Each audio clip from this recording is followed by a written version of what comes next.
السلام علیکم۔ آئیے آج ہم آپ کو سناتے ہیں حضرت علی رضی اللہ تعالیٰ عنہ کی ایک پیاری سی اسٹوری۔ حضرت علی رضی اللہ تعالیٰ عنہ وہ نبی کریم صلی اللہ علیہ وآلہ وسلم کے چچا زاد بھائی، داماد اور چوتھے خلیفہ راشد تھے۔ آپ نہایت بہادر، عادل اور مہربان شخصیت کے مالک تھے۔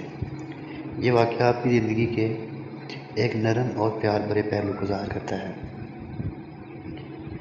ایک رات مدینہ کی گلیوں میں حضرت علی رضی اللہ تعالیٰ عنہ مدینہ کی ایک گلی سے گزر رہے تھے۔ ان کے ہاتھ میں ایک مشعل تھی اور وہ اندھیرے میں لوگوں کی مدد کے لیے گشت کر رہے تھے۔ اچانک ایک جھونپڑی سے کسی بچے کی رونے کی آواز آئی۔ حضرت علی رک گئے اور پوچھا، بی بی، بچہ کیوں رو رہا ہے اور کیا ہے تکلیف اسے؟ اندر سے ایک عورت کی آواز آئی، میرے شوہر جہاد میں شہید ہو گئے ہیں اور میرے پاس بچے کے لیے دودھ نہیں ہے۔ حضرت علی کا دل کانپ اٹھا۔ آپ فوراً واپس چلے گئے،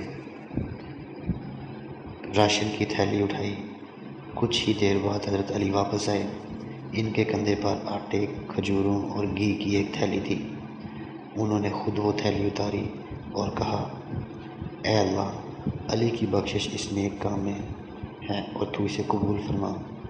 پھر حضرت علی رضی اللہ تعالیٰ عنہ نے چولہا جلایا، آٹا گوندا، روٹی پکائی اور بچے کو کھلایا۔ بچے کے لیے دودھ۔ عورت نے حیران ہو کر پوچھا، اے اللہ کے بندے، آپ کون ہیں؟ حضرت علی رضی اللہ تعالیٰ عنہ مسکرائے اور کہا، میں علی ابن ابی طالب ہوں، تمہارا خلیفہ۔